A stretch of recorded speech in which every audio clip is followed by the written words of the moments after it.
जो पुण्यात्माएं यहाँ दुखी होकर आती हैं इस सच्चे दरबार में, कबीर परमात्मा के दरबार में, ये परमेश्वर कबीर जी का हॉस्पिटल है। दास यहाँ उन्होंने एक वैद्य डॉक्टर बना रखे हैं, आत्मा का उपचार करने वाला। तो पहले आपके प्रारब्ध में जो दुख है वो कष्ट रूपी कांटे को निकाला जाएगा। उस कष्ट रूपी कांटे को निकाल दिया जाएगा, फिर आपकी रुचि बनेगी परमात्मा की साधना करने में, और फिर आपको ऐसा ज्ञान दिया जाएगा कि फिर पाप मत करना, नहीं तो ऐसा ही संकट तेरे ऊपर फिर आ जाएगा। फिर आप कभी पाप नहीं कर सकते, क्योंकि आप पाप के कष्ट से परिचित हो चुके हो।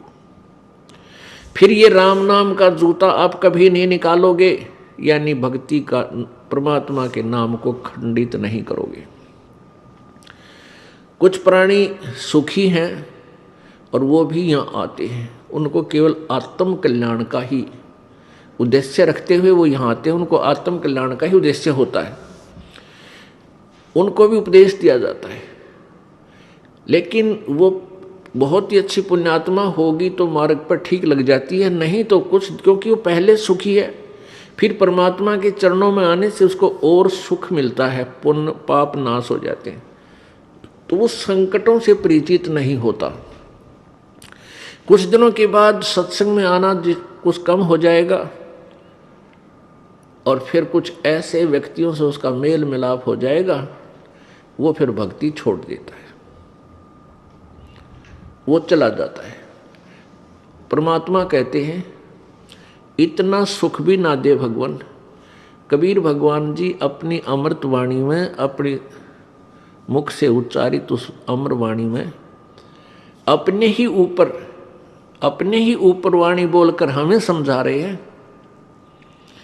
क्या कहते हैं कि कबीर सुख के माथे सिला पड़ो, जो नाम हृदय से जाए, और बलिहारी उस दुख के जो पल पल नाम रटावे।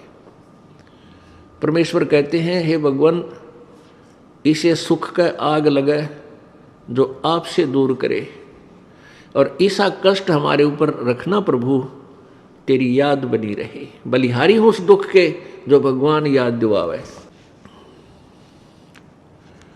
तो पुण्य आत्माओं, जो अच्छी आत्माएं थी, जो पिछले संस्कार से जिनके पास पुण्य थे, वो भी परमात्मा की तलाश में उन संतों के पास चले गए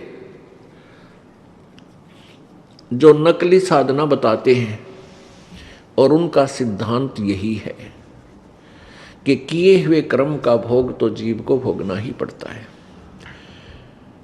भाग्य में परिवर्तन नहीं हो सकता।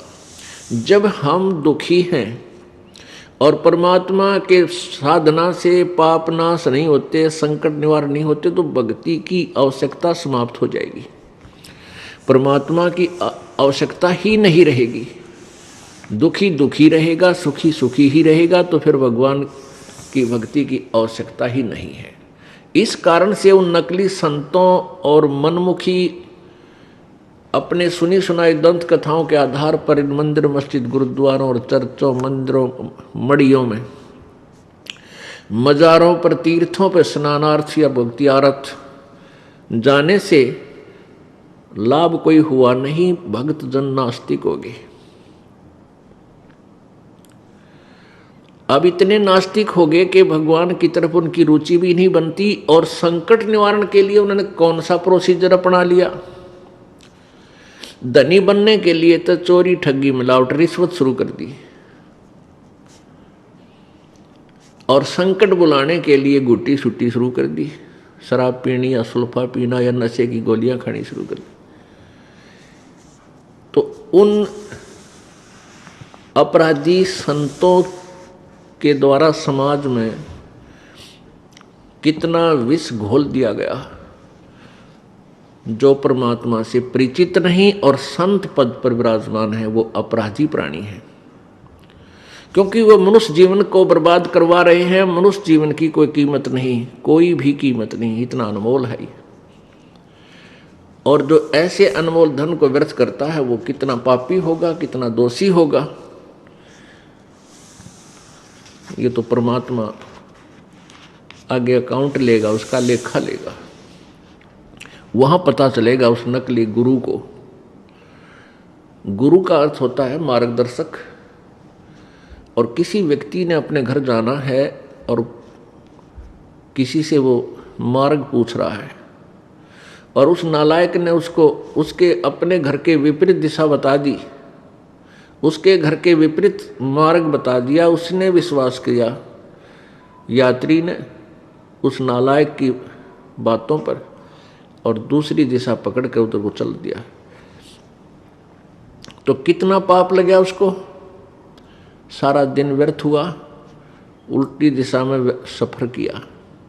ऐसे ही ये जो मार्गदर्शक संत हैं, जो वेदों और गीता जी तथा सदग्रंथों से परिचित नहीं और संत बन बैठे, ये पिछले जन्म के पुण्यकर्मी प्राणी थे।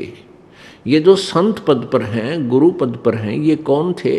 ये भक्ति की चाह में घर से निकले, आत्म कल्याण के लिए घर से निकले। आगे इनको नकली संत मिल गए, वो नकली गुरु मिल गए।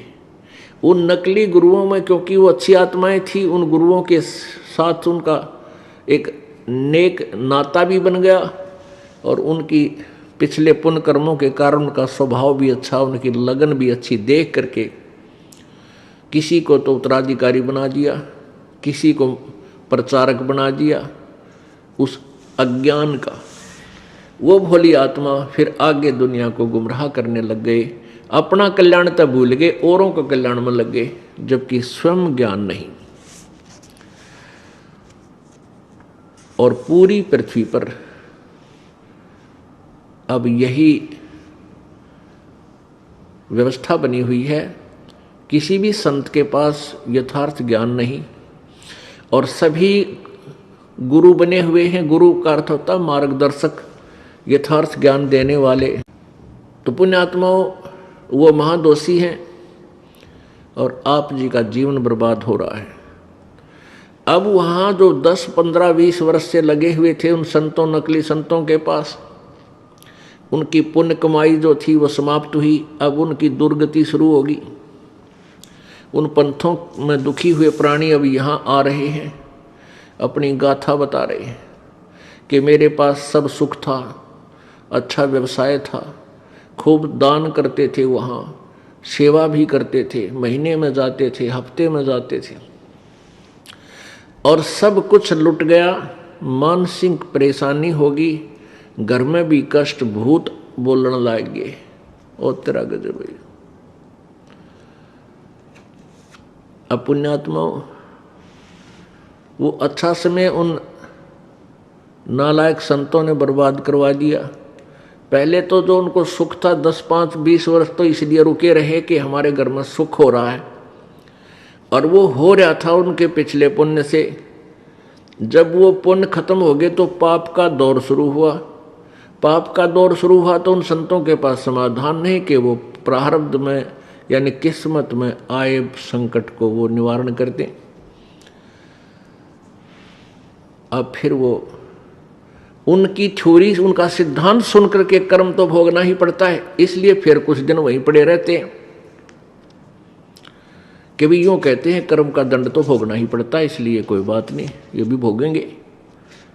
तो पुण्यात्मा, इस काल भगवान ने अपने नकली संत भेज के, नकली संदेशवाहक दूत भेज करके पूरे रूप से पूर्ण मानव को अज्ञान से परिपूर्ण कर दिया और भक्ति से भगवान से कोसों दूर कर दिया।